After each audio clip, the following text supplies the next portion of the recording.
Hello and welcome to today's video.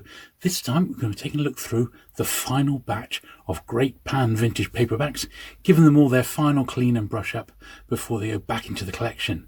So without further ado, sit back, relax, and let's take a look.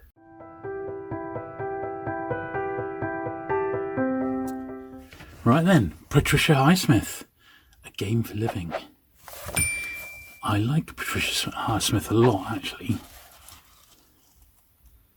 Obviously most famous for the talented Mr. Ripley, which isn't mentioned here by the look of it. 1962.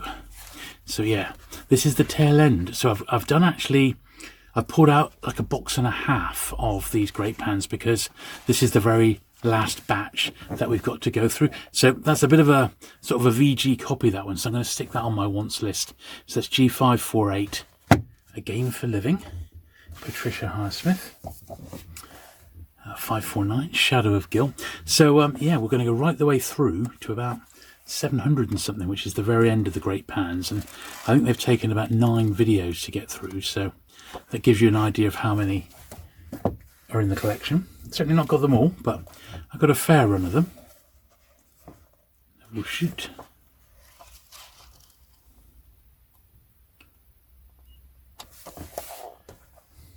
There's been a lot going on today and this week in general, in actual fact, in the street. And there's been quite a bit of, they're doing some gas works and stuff, so the street is being dug up. So I'm filming this sort of early evening, after tea as it were. And at the moment, it's nice and quiet, just the odd car going by. So I'm just looking at the bottom of the spine there. Yeah, it's just risen up a tiny bit, so I'm going to get some glue in that.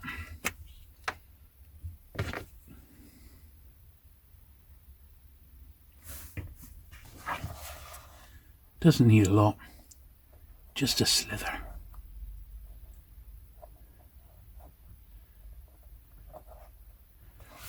Maybe a tiny bit more than that.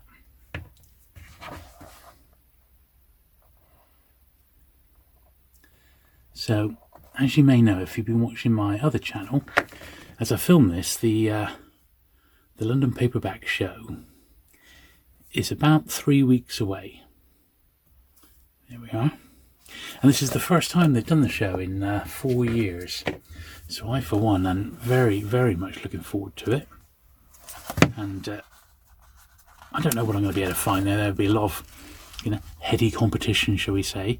But I don't really collect like everybody else. I'm not after the obvious like rarities. I'm after often quite obscure stuff, and I know for a fact I'll be able to come away with something. But the main thing is I'm going to be able to film the show, and I think it's going to be such an eye-opener. All the stalls have been sold, and it is attached to an ephemera fair. So it's like paper ephemera. So that's like, there will be like map dealers and rare book dealers, not paperbacks, but believe me, the dealers will know that the paperback fair is attached to it, so they'll be bringing their paperbacks along, that's for certain. The Devil Never Sleeps, Pearl Buck. This was actually a movie tie. That's William Holden there. Look, doesn't he look young? Great actor. Hello, hello. It belonged to Reverend C. Brian Cook. The Reverend. There we are. So far we've not had to do much in any rubbing out of any pencil marks. It's all been spine repair work. It's okay. So I am going to do these as requested. So we're going to go through all the books first, then I shall do the brush down, and then finally the polish. It's alright, it's a little bit borderline, but for now I'm going to let it go. I'm not quite as strict on my pans as I am on my penguins, unless they're really, really bad, 562 here.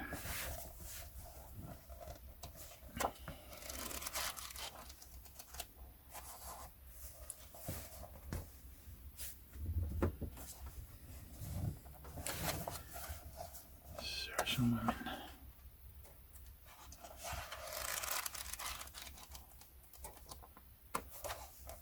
Nice copy of that one. Oh, Careless Love. Another nice one.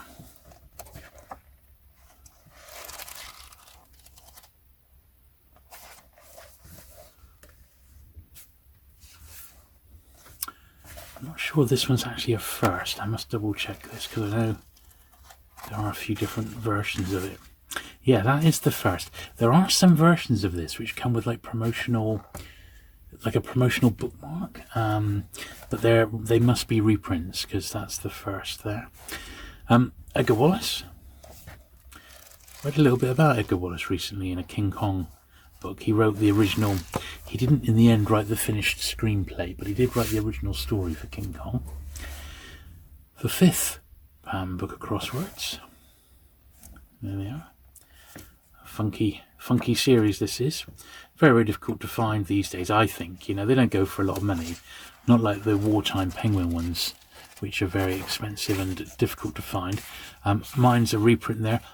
A lot of my crossword books in Pan are reprints. I don't actually mind that because as they're quite tough to find these days and they're only crossword books. So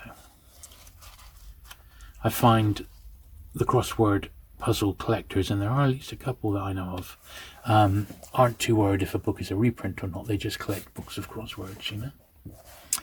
The Corinthian, Georgette Heyer. Little bit of wear at the top of the spine there, which I think we can get our get my screwdriver into. Yeah, this was an early one which was republished by Pan with a different number and a different cover. But it's not a great copy, this one, unfortunately, but we'll make the best of it as we can here.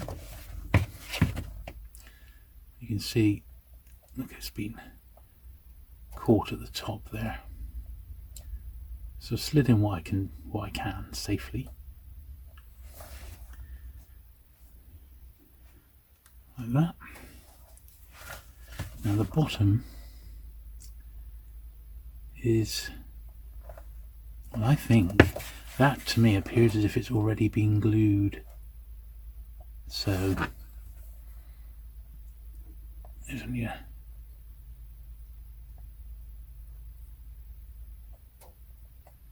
just popping a tiny smidgen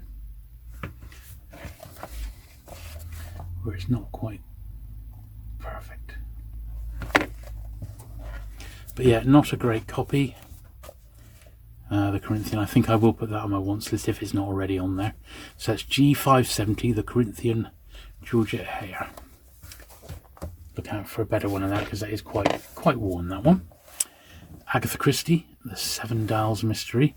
Another one I'm instantly putting on my wants list of G571. So after a better copy of this one. It's fine, it's just worn out. It's been read many times. It's a first, but it's just, you can see there's not a lot of saving to that one. Be a nice reading copy for someone, but not a great collector's one. An Innocent Abroad, G572, cover by Oval, nice clear signature there.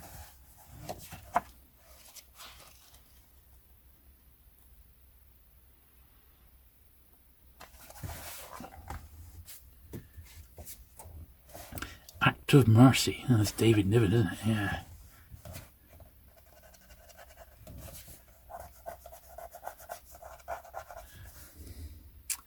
Just appeared to be a little bit out of the cover there, a little dig. Oh, David Niven, he went through a period where he was in like every film going, wasn't he? We sort of forget these days what a big star he was. Well, look, we finally found something to rub out. A 20p, I'm guessing.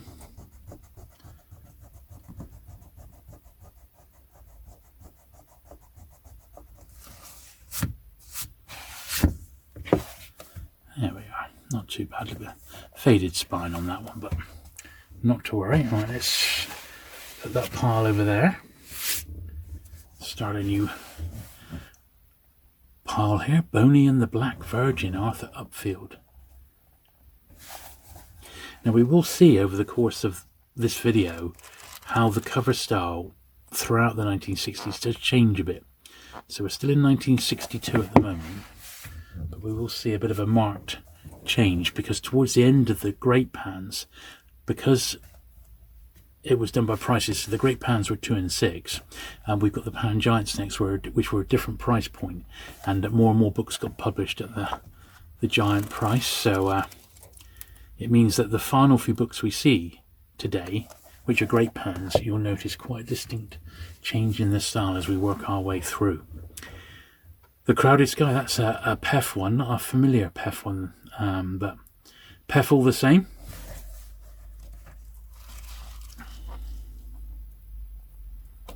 Certainly one of my favourite cover artists. It's got a pound inside this one.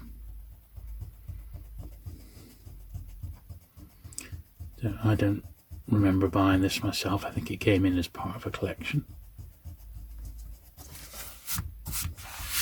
It's a little bit worn, in all honesty, but it's borderline, so I'm not going to rush out to look to upgrade it just yet. What sort of girls were they? 577.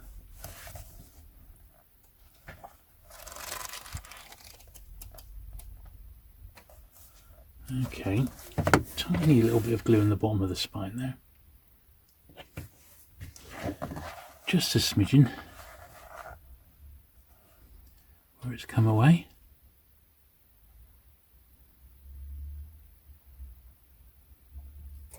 There we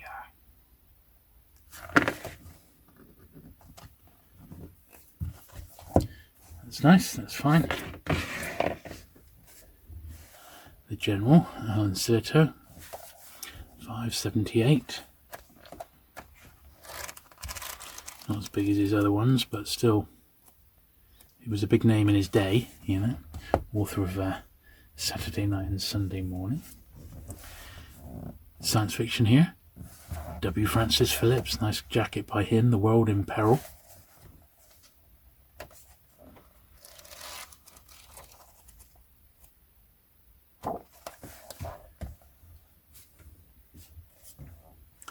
The Golden Case, John MacDonald, that's nice, isn't it? Lovely. Probably only been read the once. It's very nice, that one. Nice, good crime author. Leslie Charteris, The Saint. Don't mind The Saint at all. Yeah, these are okay. Earl Stanley Gardner, it's a Perry Mason. 582, this one I remember having a long time. I think it's one of my early pickups. In the World of Pan. The Offenders, look at that.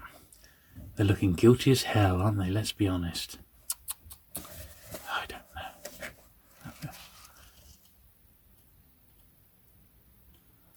Another great cover by Oval. The Picturegoers, David Lodge.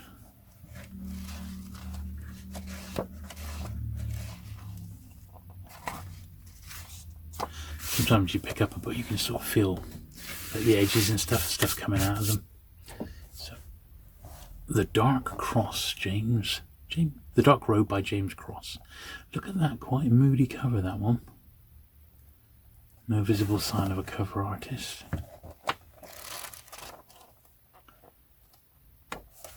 Yeah, don't know anything about that one. It's a Western, Charles O. Locke, The Hellbent Kid.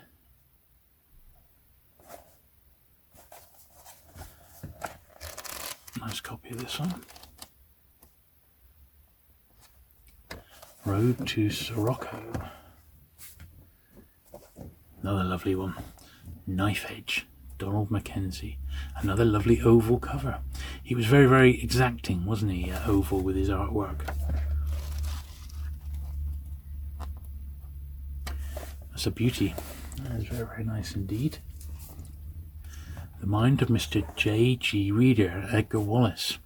Yeah, another W. Francis Phillips ones. Yeah, I've been reading about Edgar Wallace a little bit, and I didn't realise he was a real big seller back in his day, but he was also a terrible gambler, and he spent most of his life in debt, which was such a shame, really, because he was massive. And I think perhaps the books are possibly due a bit of a revival, but I went to try and read one without any sort of context at all, not knowing anything about it, and it fell a bit flat on me.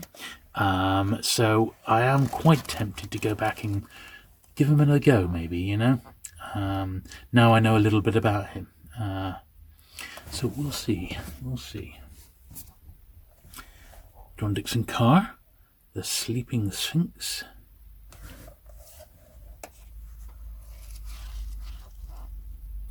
Just check the date. We're still 1962.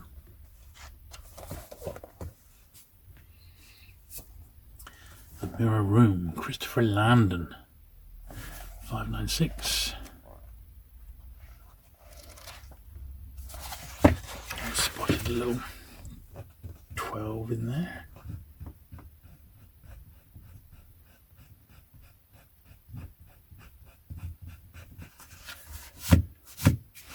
It's quite nice to do filming in the evening because it's a lot quieter, and I said my studio here is just in the garden, so it's a great time to do it, you know.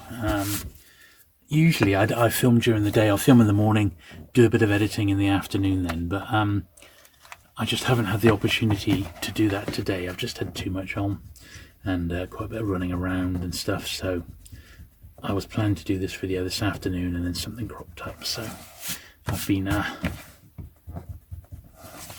didn't want to not get it done today, so I shall film this evening and edit it tomorrow, and all will be good. But I am enjoying the peace and quiet.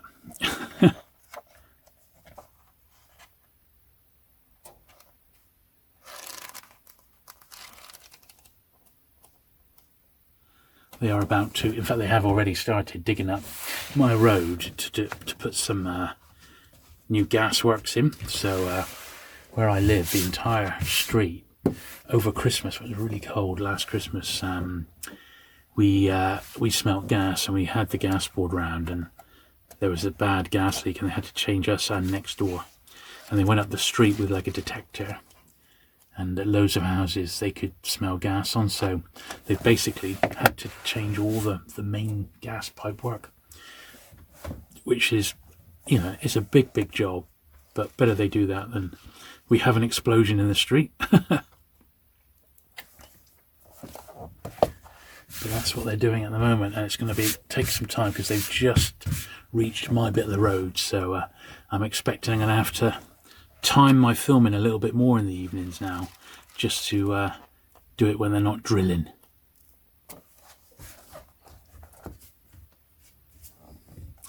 The Mother, this is 606.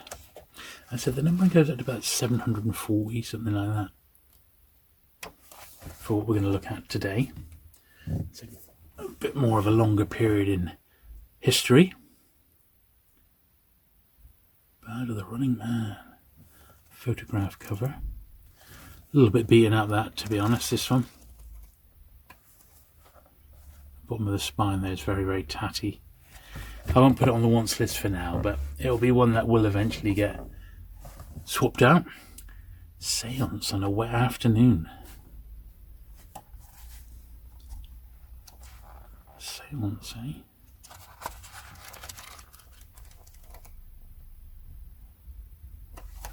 "28 pesetas in that," so I think that's come from Spain. Boney and the Kelly Gang, another one by Arthur Upfield. Now that's got a tiny little bit of top of the spine needing to be glued in a sec. Oh, look at that. Ooh, bit nasty, but I'm sure a better one will come my way eventually. This year, really, I haven't had any mega collections come my way. However, I have got 2 penguin collections, which I've been contacted about, and potentially, although there won't be much for myself, there'll be some bits that I'm after, and there'll be a few upgrades. I think I'm going to have quite a few penguins to sell from the first 1,000 or so, which will be really cool. And some specials and puffins and what have you, so look out for that in the near future. The Case of the Glamorous Ghost. It may well be we need to get like July and August out the way, and then I'll be able to travel up and pick them up. Gently Go Man, Alan Hunter.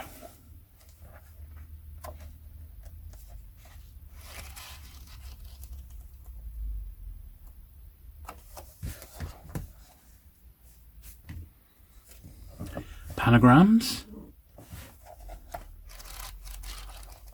Quite sure some of those have been filled in. Very unusual, quite an old one that. Could use a better copy of that one, to be honest.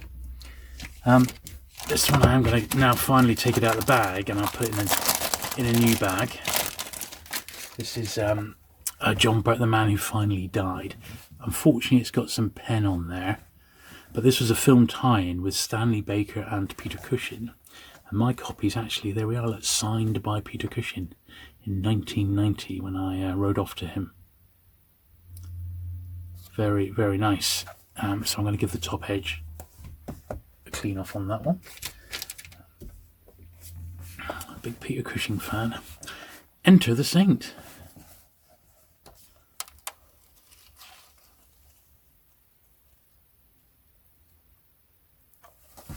Lovely. Now this one I've got 2 copies of. It couldn't matter less. You are seeing double.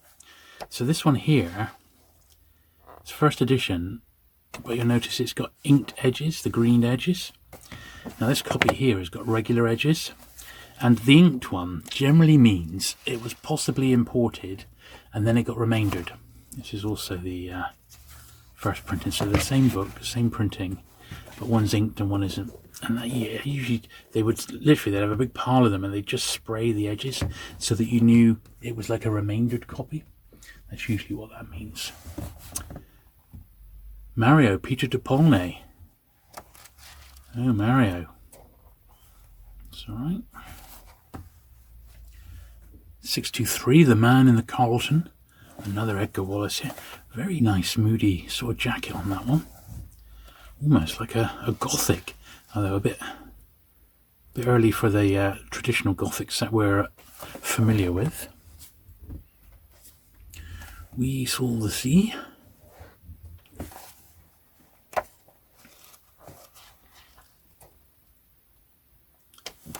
Lovely. Roadblock. Hilary Waugh. This is a nice copy of this one, nice and straight and clean.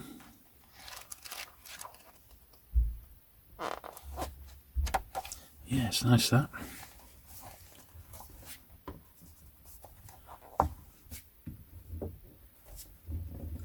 Payment Deferred. This is one of those ones by C.S. Forrester, the Hornblower author, but he did do a couple of crime novels. This is a nice copy of this one. Very nice indeed. In 1963. What a beauty that is. Another one of those silly titles, I Was a Teenage Dwarf.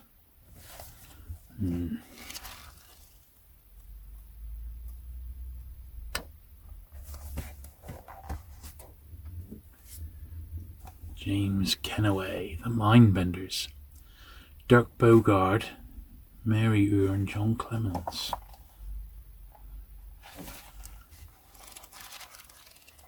I know he was a good actor, but not one that I ever got into myself, really, you know. And then, nice colourful one, the second Pan quiz book, Cedric Cliff. This is 634 now.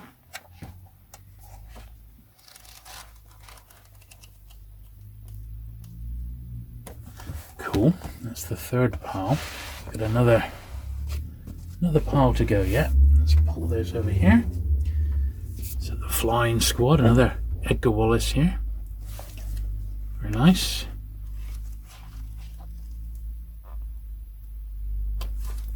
$6.35. Another another one, The Clue of the Twisted Candle. So I reckon I must have all of the Edgar Wallace's because they were reprinted by Pan. So I must have pretty much his entire output. There's a list of them there. I know some of his ones which were in the jungle were printed by Digit Books around this sort of time. So I reckon between the two publishers I've probably got them all. A nice Saint one again. The Saint Goes On. A few diamonds on the front there. This is a... Yeah, I was going to say, without even looking at it, and then I spotted his signature. That was a W. Francis Phillips, because I tell just by the intricate detail in the painting.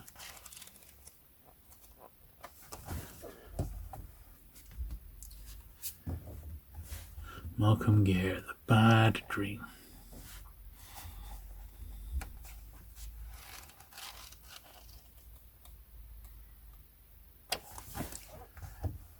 Lovely. The Higher Jones, Lee Gibb. Very, very brown edges on this one. It's almost like the book's quite brittle. Probably been taken on holiday or very much left in the sun. Look at the brownness of the edges there. Really, really brittle and a bit yucky, to be honest. So that'll benefit from a good brush. Another Edgar Wallace here, Terror Keep. I bet these look all, this particular run of Edgar Wallace's that we've seen look really nice all together. And maybe, just maybe, the time is right to do an Edgar Wallace in vintage paperback. You know, I think that's given me an idea to do one. I think I shall. Yes. Note to self, do an Edgar Wallace in vintage paperback, because I think I must have virtually all of them. Right, 653. Maybe you're just inferior, or maybe. It's another one of these ones I don't particularly like, these sort of humour titles. They're not really what appeals to me in the world of Pan. You know, they're just not. It's not really my thing. Something like that, however, is absolutely gorgeous. Really great stuff. I love Pan science fiction. It's pretty consistently good right from when Pan started, you have to say. The way that they treated science fiction, whereas other big publishers, like Penguin, for example, tended for quite a long time to shy away from it. This is a tougher one. It's not in great condition, but it's a Jack Kerouac, and all of his Pans are expensive. So I'm not going to be too disappointed that this is not in top shape, because it is a rarity. This is ex Steve Hare's library. He's a noted collector, Steve Hare. Very big in the world of Penguin. So not great, but you know, it is what it is. Lust for Innocence. Beautiful copy compared to the Kerouac.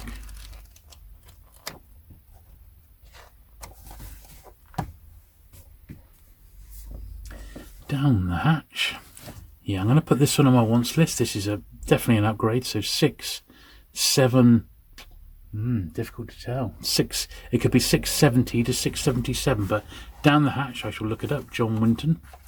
Very, very tatty copy of this one. It's look at that spine. It's virtually fallen away, so not a lot we can do with that. It's very much there on borrowed time. This is a bit of a classic in its day, The Passion Flower Hotel. There's a movie of it as well, and they did a sequel, Passion Flowers in Italy, I think it is.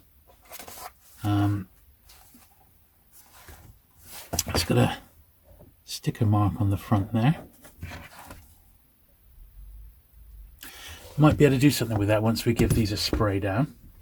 And you'll notice that the books have got very, very thin, because there's not that many which are now qualifying for the 2 and 6 price point. This is part of their American crime writers, Charles Williams. We're now on to 1964. These are all right, but I think it's a bit of a cop-out when they've got the handcuffs, which is standard for American crime writers. And they put that tiny little vignette picture in there as well. Cop-out, if you ask me, Mr. Pan. Another Edgar Wallace, The Brigand.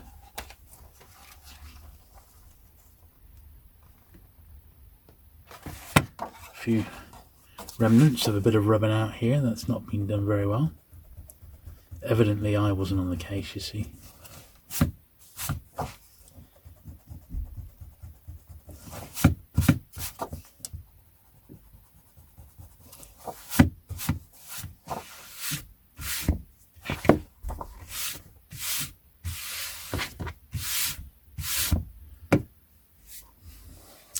One away.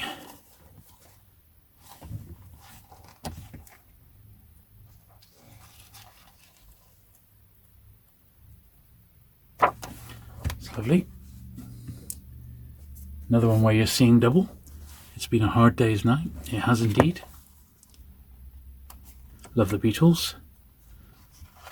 You may have seen it on my other channel, but I've actually got the original, John Burke's original contract to write this book from Pan Books to John Burke as the author.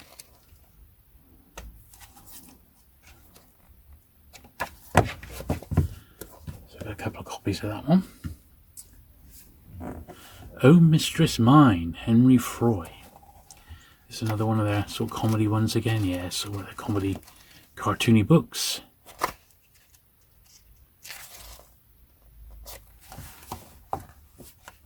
Now this is a great one. Got a big crease right down the corner there, which is a shame. But it's Dr. Sarah's House of Horrors. It's by Milton Subotsky, who did the movie. He's the guy who did the two Dalek films with Peter Cushing in the 60s. And it's what they call a portmanteau. So it's like 4 separate stories that are loosely connected with the theme. In this case, it's 5 people in a railway carriage, and they've all got like a separate story which ties them together. Really, really great one, that. Oh, and this is obviously a highlight of my collection. The Pan Book of Charm by Barbara Cartland. A gay, practical guide by the famous authoress. Yep. Like her, love her or loathe her, you cannot deny that she was a master of what she did. Right, Montserrat. This is nice. The Time Before This. What a lovely jacket that is, isn't it?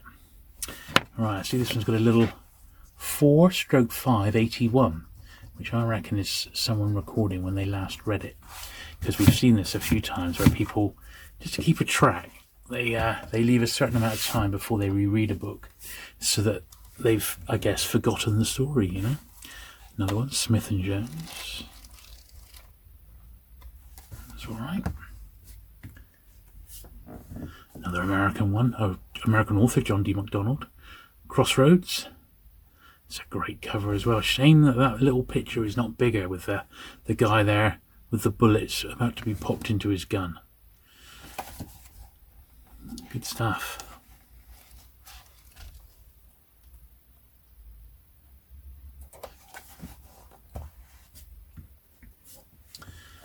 I love bombs.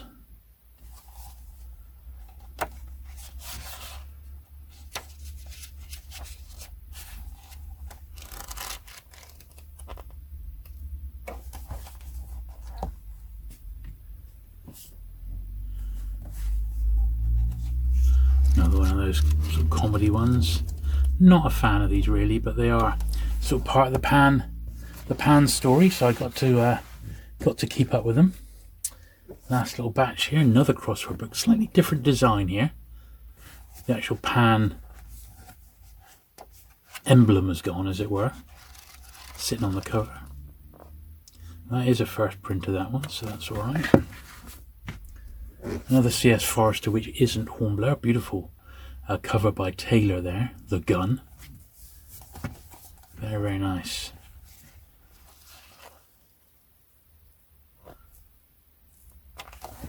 Lovely. The Junior Puzzle Book, compiled, Norman Pulsford. This is number 705. So it's not a junior crossword puzzle book, it's just a junior puzzle book with varying puzzles in. Looks quite a good one.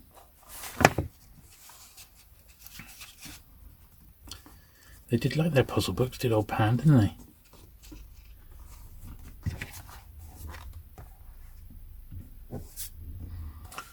Wolf Makovitz, Cockatrice.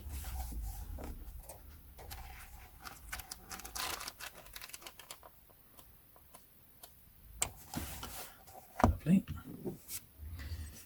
And Frank, the reissue there, Tales from the House Behind. This is number 710. G710. Lovely. Last couple, so we've got Meat, Mickey Phillips.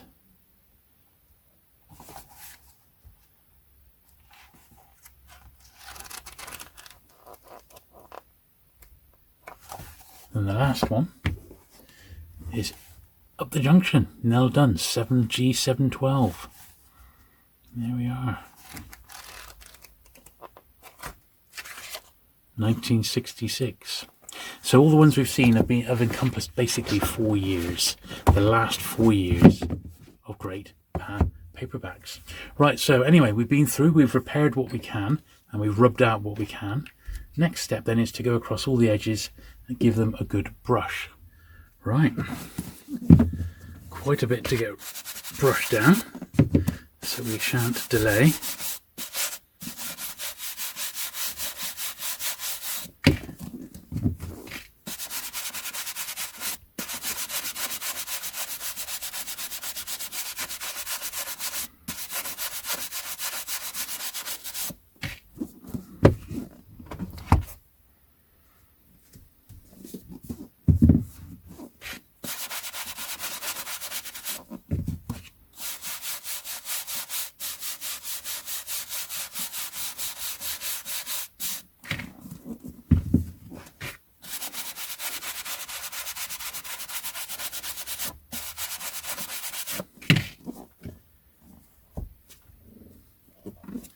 Doing about 4 at a time.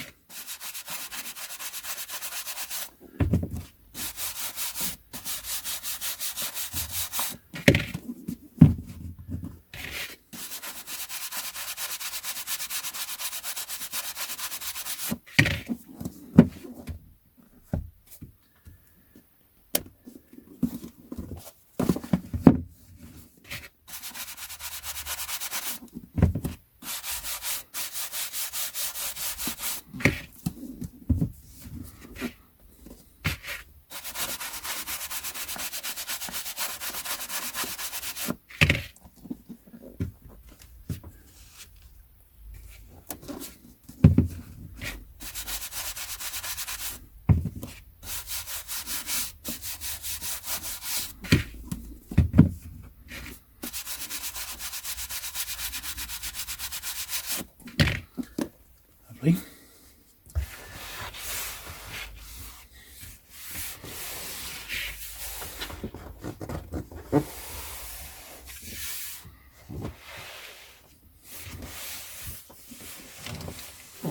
Lots of shuffling of pals.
Some of these aren't actually too bad, so I'm quite pleased with some of these. A few dogs, of course, but not too many. Okay, so that's pile number 2. Slide these out here.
Lovely.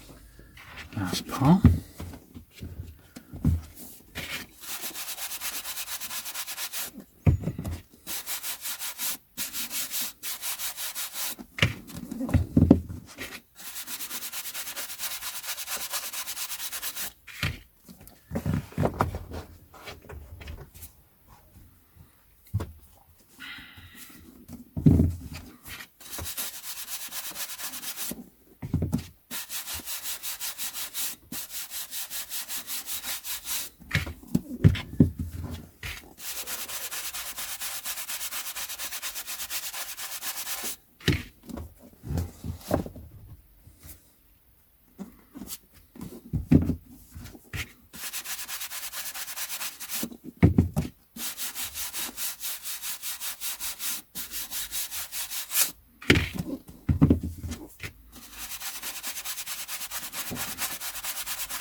Creating a lot of dust as usual. I shall knock it on the head after I finish this pile, and I'll do the polishing in the morning. I'll let the dust settle, quite literally, and hope. I'm going to be getting at it quite quick tomorrow because I've got to drop the boy to work. He's doing work experience at the moment, so I shall drop him to work and then come back and get stuck in with the polishing.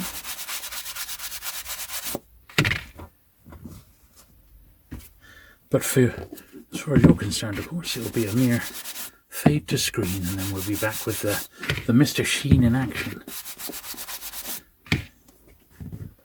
Put these just there.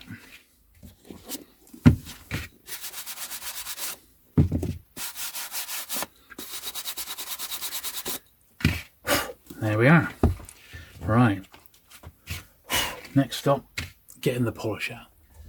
Okay then, so it is the next day, and although the workmen are actually outside working, at the moment, fingers crossed, it's not too loud, so we'll get stuck in with the polish in there. So we've got a nice clean bit of cloth, and well, you've seen this happen before, haven't you? So these pans on the whole weren't too bad, but there was a couple that we spotted going through that were perhaps a little bit iffy, and might have a couple of things that need tidying up. This one wasn't particularly a nice copy, in all honesty, but you know, it's okay. But we'll fly through these, and hopefully any sort of noise outside, you won't really be able to pick it up. So I am sort of quite pleased that we've hit this little milestone, and this is the very last of the great pans to be cleaned now. They're definitely a nice run, the greats, and see, if you collect the numbered only ones, the very very early ones, those covers, although you know they are what they are from the period that they were printed, they are a little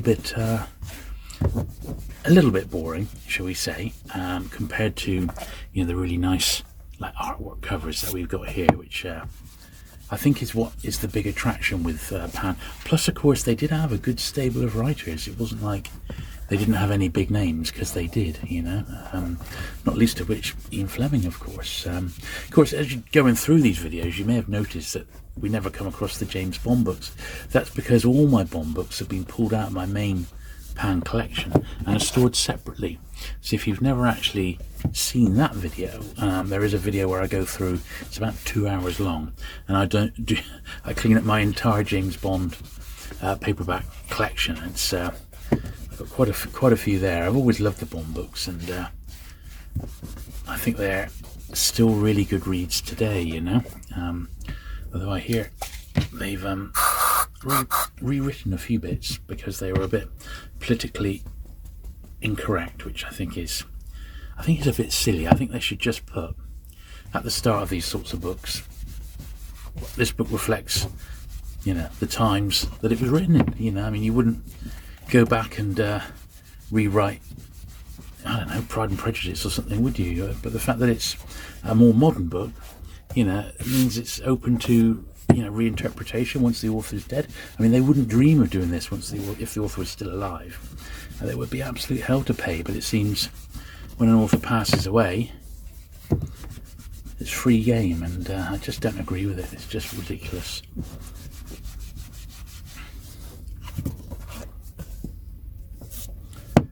Still, not a lot I can do about it, except to express my dissatisfaction that those sorts of things are actually even happening today. It just seems absolutely crazy to me. Of course, it does mean the original editions will be worth a bit more. The unedited, uncorrected original editions.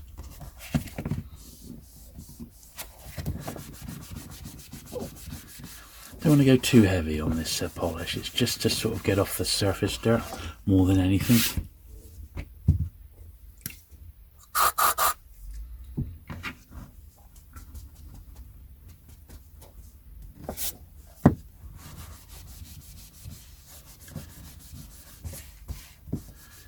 As I said, a couple of them, well, at least one of them, I don't remember which one now, but hopefully we'll come across it, had like a little splodge of something on it. Like something had been possibly dropped on it, which wasn't great. So we'll need to have a little look at that.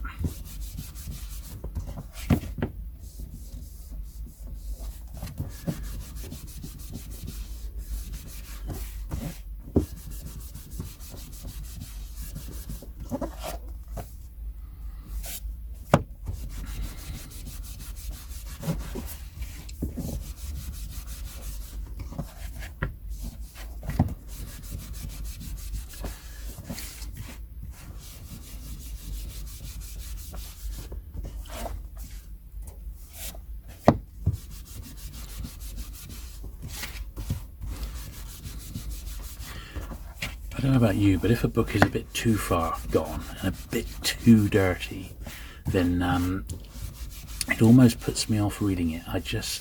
Doesn't matter how old it is, if it's really, really gone, I'm just not got it in me to read it.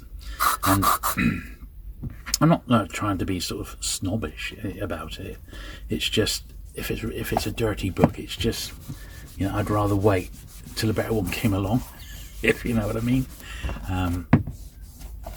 But at the same time, I have got some books which are quite far gone, which literally they're ready for their last read, and I might go through, even if they are really hammered, and as long as they're, you know, actually readable, legible, then I might give it one last read before it goes in the bin. The thing is, in the old days, anything like dodgy like that, I would just take straight to the charity shop and let them have a look at it. But nowadays, they don't put old books out. If something like that turned up in a charity shop, because it's not like tip-top condition, it would just be put straight into the bin. They wouldn't bother putting it out on the shop for sale, because, you know, they deem it as looking a bit tatty. Which, I mean, they're not wrong, but at the same time, it's just the, you know, the modern mentality, really. You know, they just don't understand what's what, really. You know. I did alright on that one. Not the greatest of copies, but took up quite a bit of dirt off it.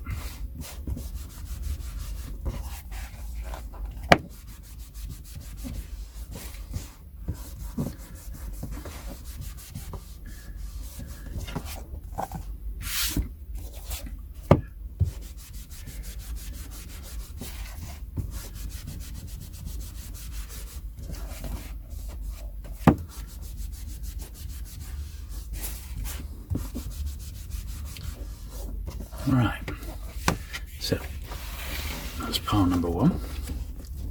It didn't take too long to do this, because I didn't have any real tough ones there, but I know there are a couple coming up.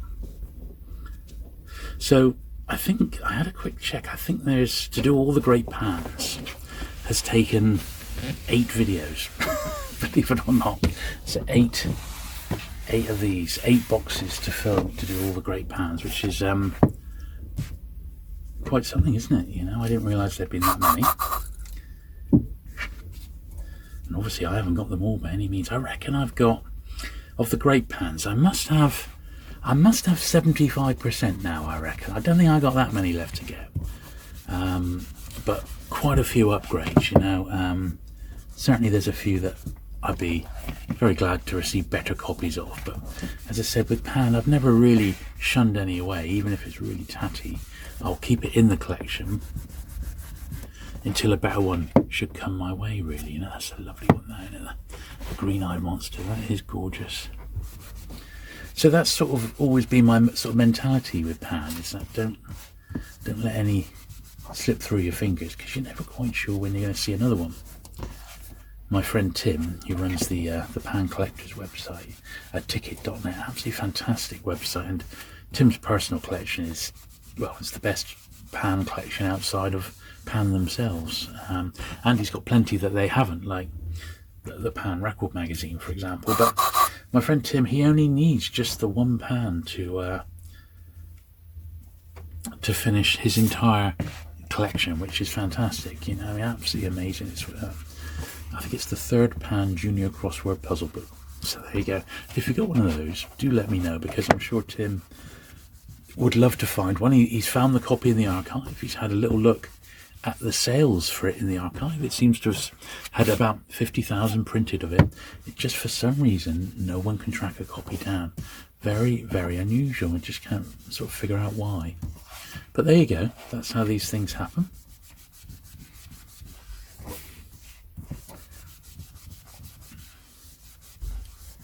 I did once have a small heart attack when I thought I'd found a copy of it online, but alas, it wasn't. It was the Pan Junior Puzzle Book, not Crossword Puzzle Book. So it was close, but no cigar.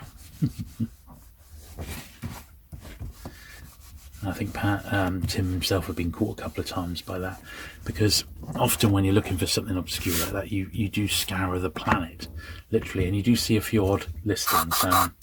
I've certainly picked stuff up from Australia. This is a few years ago now, because it's, you know, quite pricey to have books sent over from Australia, New Zealand, even America these days. But back in the day, a few, maybe a decade or so ago, I remember tracking a few odd ones down, and I got a couple of James Bond books from Australia, and they were really sort of nondescript, and sometimes they didn't even have a picture. But I took a bit of a punt, and in the end didn't do too badly.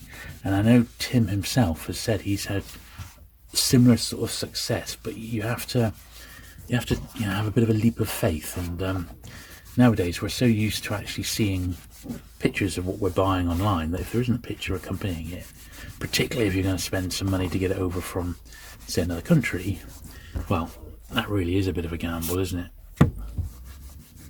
But back then, when it wasn't so expensive to get stuff sent over, it was something that a few of us were doing. Nowadays, I have actually got a chap in America, one of my Patreon supporters. He has been for a few years now, and we've become really great friends in actual fact. And he's happy to pick up stuff from eBay USA, buy it locally, just get it sent to his house, and then he'll wait until there's a box together of bits and pieces, books and comics and stuff, and then he'll send it over in one big hit rather than having to do all the individual postage, and that's fantastic. So really, really great way to do it.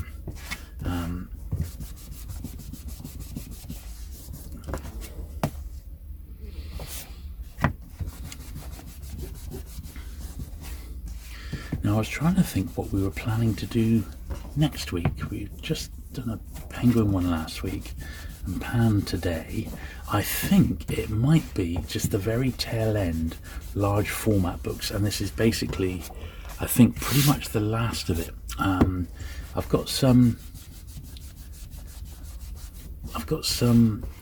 like art books and stuff which I don't think are too bad, but they are probably a little bit dusty, so I might get those up here and make that next week's video, and that'll probably be the end of the large format, and then we'll be moving on to the hardbacks, and I'll do hardbacks and I'll mix in Pan and Penguin again, because although we've done the Pan numbered and we've done the great Pans now, we've got the Pan Giants, we've got the Pan Majors, we've got the Pan Pipers, and we've got some of the smaller Pan series like T and E's and C's, so, and the slightly later ISBN one. So Pan wise, there's still an awful lot to go in actual fact, but that's not a bad thing. It means we've got loads to look forward to. So pop that signed one back in the bag there now that we've given it a clean. I've had that since I was a boy. Well, 1990, that was when Peter Cushing, I sent it off to Peter Cushing to get signed. So my friend Tim, we were just talking about, he has the Tim has a copy, I think, signed by Pef, and another chap who actually got to interview John Burke, a guy called Johnny Mains, who also lives in Plymouth. He had his copy signed by the author. So between the three of us, we've got one signed by the cover artist, one signed by the author, and one signed by one of the stars of the film. So pretty cool. I think the actual original artwork does exist as well, the Pef artwork, which is quite cool. And that's, I believe, in the Colin Larkin collection. So you could, if you wanted to, really go to town. However, it's a shame, but it's not that good a film. I actually made a point of watching it, and although I like the cast, I like Stanley Baker. I think he sort of plays the same character in every movie he plays, really, it seems to me.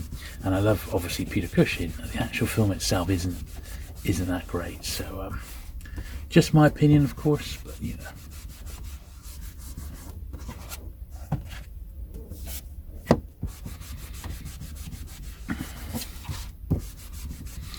But I have very much, doing this one today and yesterday, decided to do a special video on Edgar Wallace in vintage paperback, because I reckon I've pretty much got them all. Some of the Pans would have had multiple covers, a bit like they did with the Saint books. They would reissue them at a different price point with a different jacket. So that that's one thing.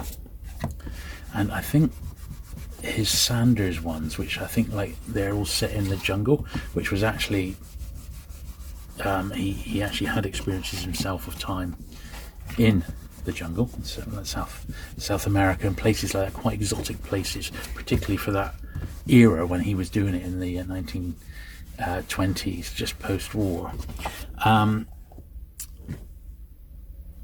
That's where they're set. So speaking of Edgar Wallace, so I think they'll be quite good, and I will try a couple again before I do the video, just so I've got a feel for it, because last time I dipped my toe in, I thought, oh, these are just too old-fashioned, old Edgar Wallace. They're just, because they are, I guess, basically 100 years old now, a lot of them. But he was really prolific, he had to write to keep the wolves from the door, as it were, writing literally to stay out of debt. But he managed it, so. But he had also quite an extravagant lifestyle. He was always like throwing parties, and I don't think he looked after himself very well. He wasn't that healthy a guy, and consequently it sort of in the end caught up with him, and he died. I think he was, I don't even know if he reached 60. I think he was in his 50s when he died, which even back then was very young, so yeah. But anyway, I think it'll make an interesting video, so look out for that one on the on my other channel in the next few weeks, if I get a chance. The only thing with those ones is they do take a bit of scripting, so it's always down to having time to actually write these things,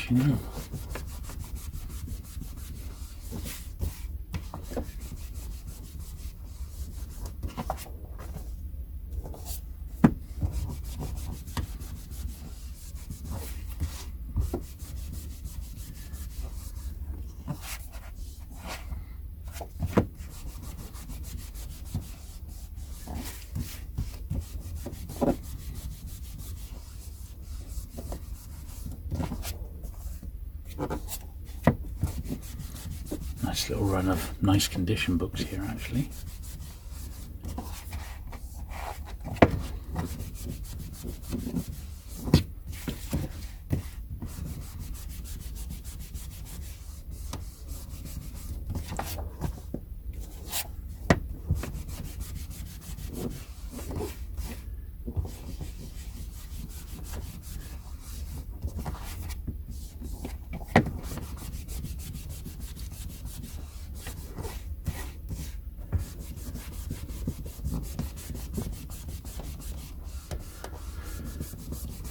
Okay.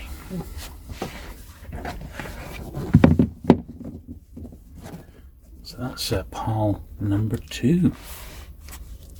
So we're halfway through the polishing. Okay, pile number 3. I've never read any of his bony books, Upfield, but I hear they're actually alright. I just don't think, for some reason, the covers on the pan editions aren't that attractive, and they don't really make me want to read the actual books. I'm sure they're fine underneath, but like that, it's not exactly setting the world on fire. I think that's by Hans Hellwig, looking at the little detail there.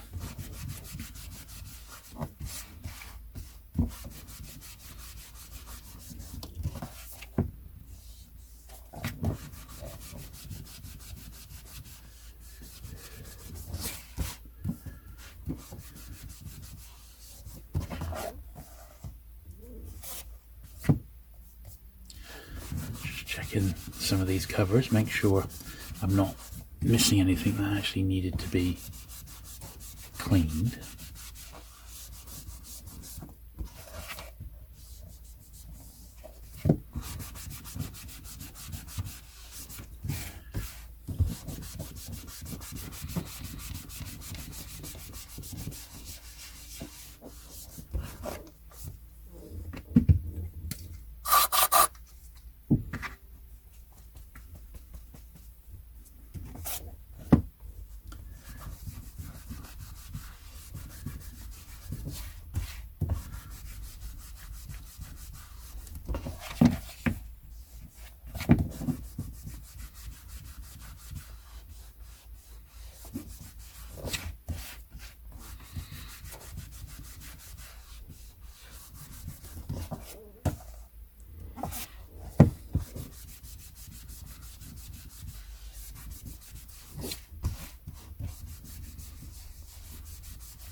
Yeah, that had some marks on the back, but they've come up really clean, so that's good.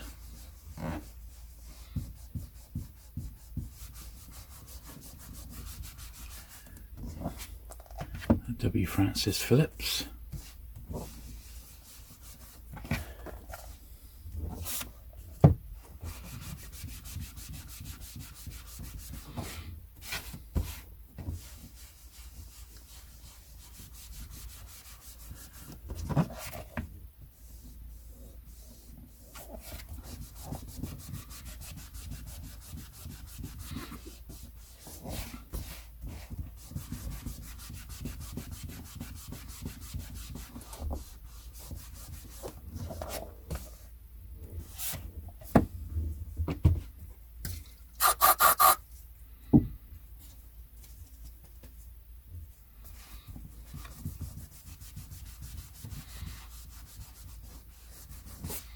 Yeah, so quite a milestone this video, really. I don't know how many pan cleaning videos we've had to do, but there must be, I think there must be about 15 maybe in total. Something like that. I think the only way to do it is in sort of logical published order. I think it is literally, there's no other real way to do it easily. And of course, as I film the videos, I'm obviously getting more additions to the collection, so no two videos will ever be the same.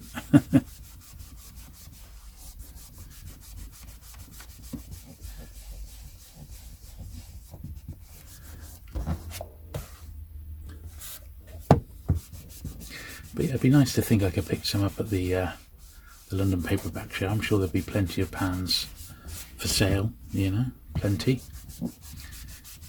Whether any of them will be ones that I need, well, we'll have to wait and see.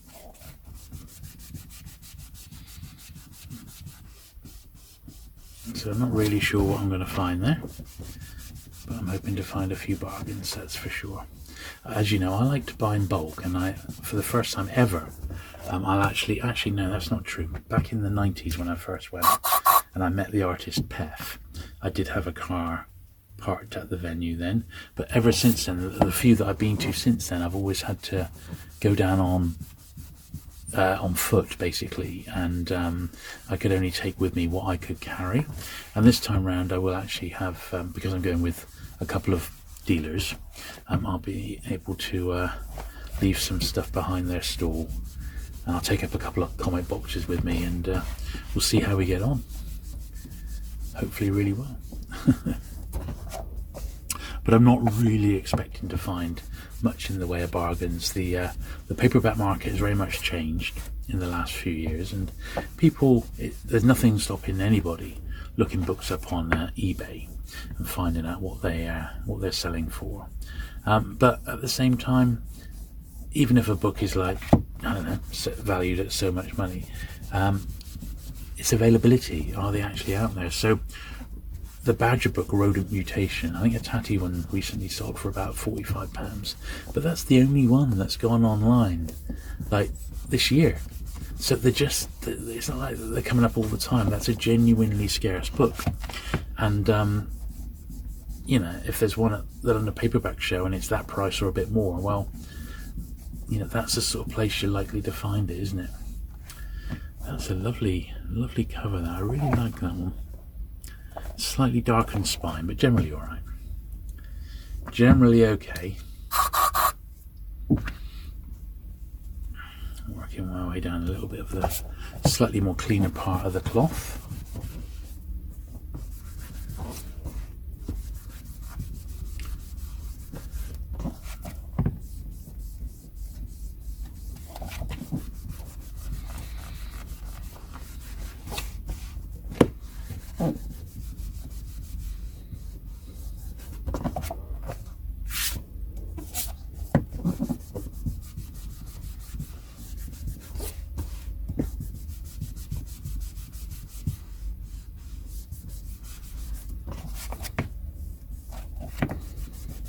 A nice one here.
I've just spotted that one's got,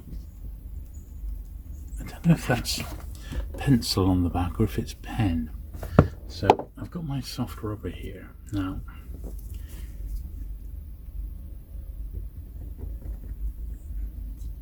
Just see if it is. Looks like a 762, which probably when the book was brand new, you know. So I'm going very lightly. You can't be too heavy on the covers because it can damage them. But going lightly here, it does appear as if it's slightly, just about fading. Here we are.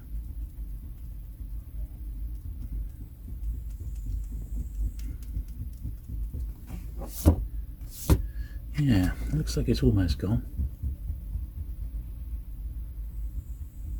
With a bit of tactical rubbing here.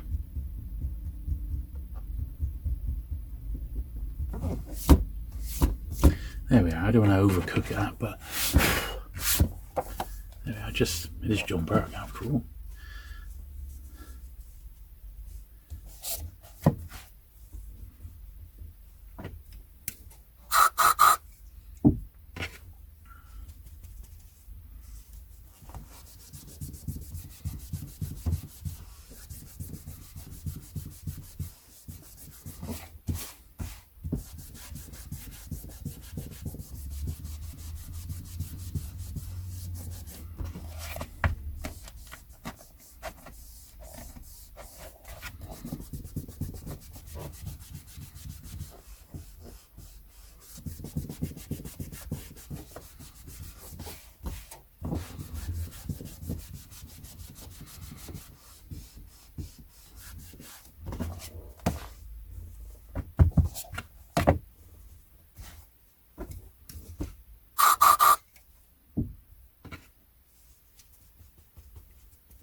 Nice.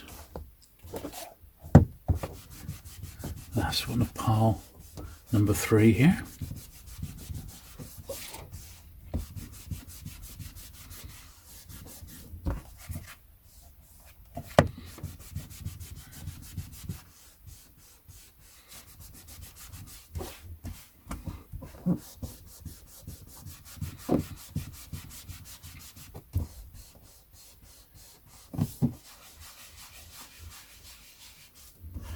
Okay,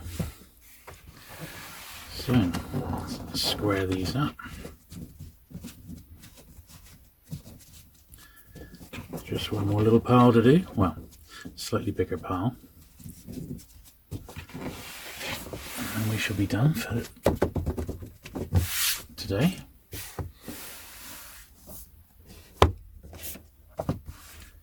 The Flying Squad.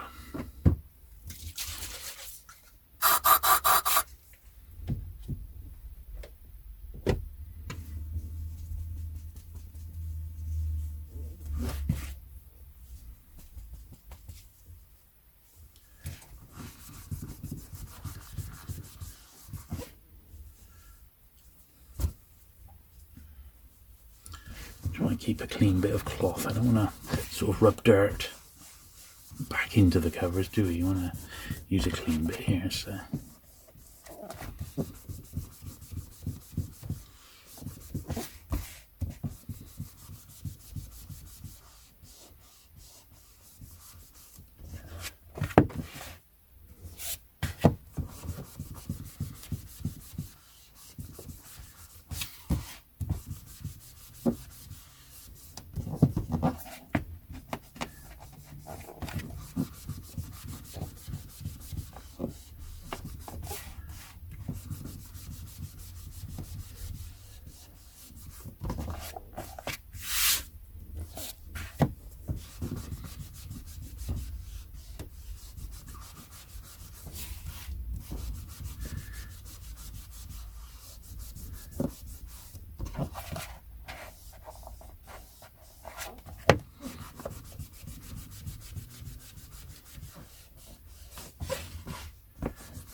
one of those ones that suffered from a bit of nicotine staining, sadly. Happens. Should be nice and bright, but it's got the telltale yellow of a smoker. Or, yeah, being stored in where someone has been smoking.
Little bit of whatever. Another one there. It's like sometimes a book gets some, I don't know, it's hard to see what these little, like, it's almost like little crumbs or little bit of muck somehow gets into the cover and gets pressed down, and then suddenly it's on literally for decades until, well, someone like me comes along and cleans it up, I suppose. But it is amazing, really, what you find in books sometimes, or on books.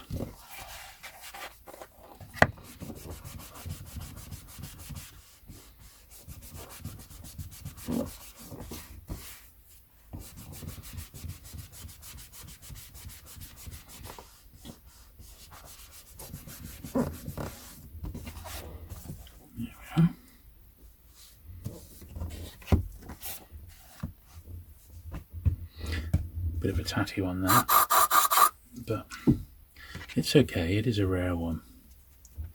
I'm trying to see who the cover artist was. It does look a bit like a Hans Hellwig. I suppose Lonesome Traveller is probably his next most famous one after On the Road, I would think.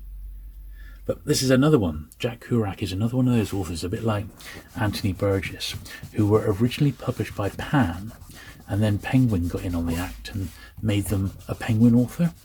And nowadays you wouldn't think of, you know, something like On the Road being in anything but a Penguin edition. Same with The Clockwork Orange, but people tend to forget that originally they were Pan's. And the Pan editors obviously saw the qualities of these books when potentially the Penguin editors decided to give the books a miss, which is quite interesting. It's probably a little bit telling that the Penguin editors at the time weren't, in the 1950s and early 60s, perhaps weren't as in touch with current trends in writing, and because they'd a lot of them were still the original people who'd been working for Penguin since the mid-1930s onwards, so they were a little out of touch. And it wasn't really until Alan Lane retired that the Penguin list really sort of came of age, and it was revitalised by a guy called Tony Godwin, who was much younger and a bit more in touch with trends, and he got in the photographic and artwork covers, started to get some good illustrators in, people like David Pelham and Alan Aldridge, and we started to see the Penguin list get a bit more modernised. But for a long time, I think, although the books are lovely to look at today, I think Penguin was a little bit out of touch with the common man, and their list was starting to look a little bit stale by the time the 60s rolled around. And they made some very tentative steps, and they would, like little illustrations on the front, but they were always almost like afraid to commit. And that's how Pan came along and basically swept everyone away with their really, really nice artwork covers. And obviously soon the rest of the industry had to follow.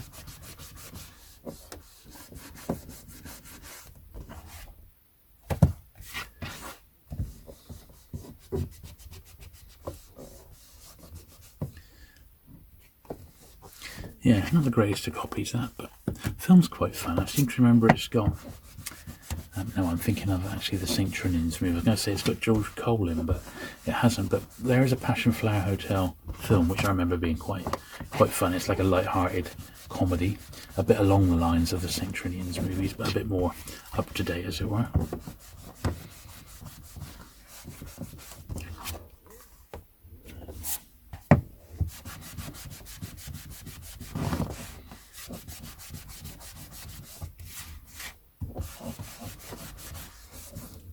Another one with a little black spot on there, but that, when I scratch it, there's nothing to come off, so it's just like a marked cover, unfortunately.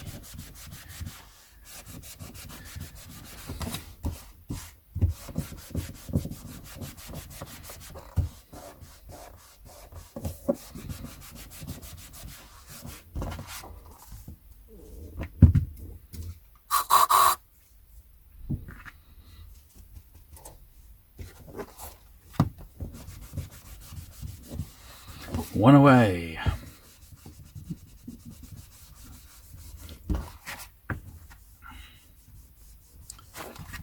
Lovely. Well, we're almost there. We've just got about another 20 or so to go on this final pile. Been a bit of a cleaning, polishing bonanza today. Okay, the Fab 4. For my last little pile here.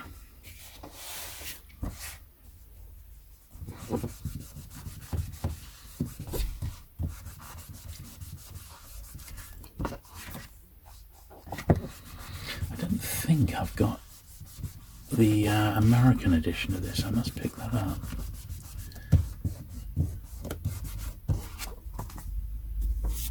I believe there's also there was possibly a version printed in Japan as well.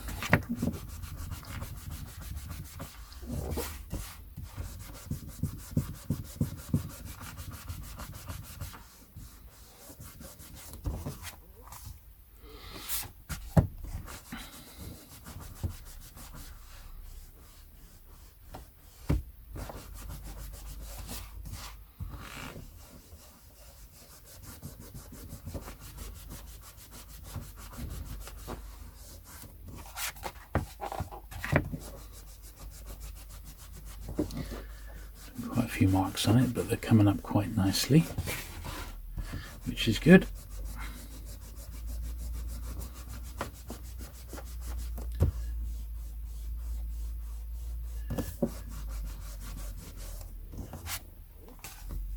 I'll square up this pile here.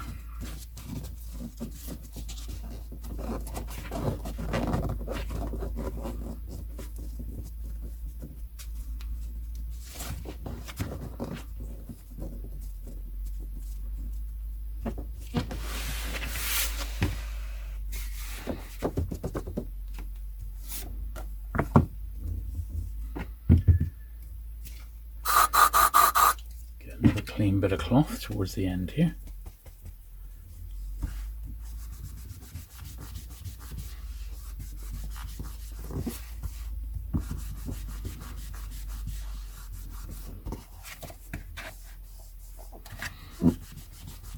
This one I've had for years. It's one of my original ones from when I first started collecting.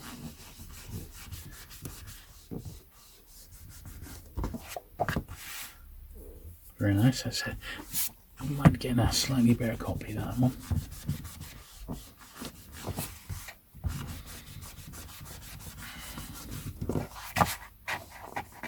Highlight of my collection, of course, the Pan Book of Charm here by Barbara Cartland.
Anyway, it's been quite fun going through all these pans today. It really has been. I have enjoyed it. I hope you've enjoyed it at home.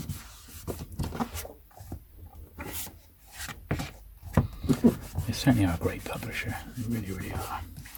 And there's so much variety, isn't there, if you collect pan books? So much different stuff to see.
So yeah, if you've not already, do please hit that subscribe button, help us grow the channel. Leave a comment below if you particularly liked something that you've seen in this video today.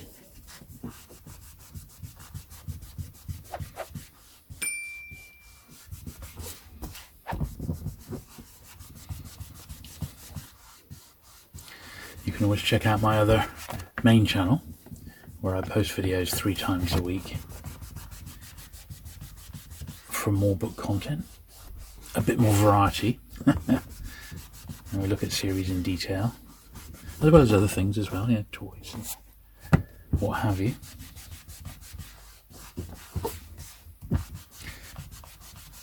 If you really want to support the channel, you can become a channel member over there, or you can go to my Patreon, patreon.com/JulesBurt. And although I don't do these cleaning videos early, I do at least once a week share like a sort of a more major video about a week early over there. So you do get access to that literally from £1 or $1 a month, which isn't bad, is it? I don't think. And it really does help the channel out.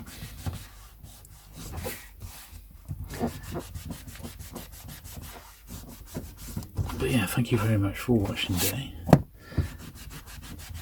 And I shall be back next week when I think it's going to be the very last of the large format books. So another little milestone, which is probably going to be quite a few art books and bits and bobs like that, I think.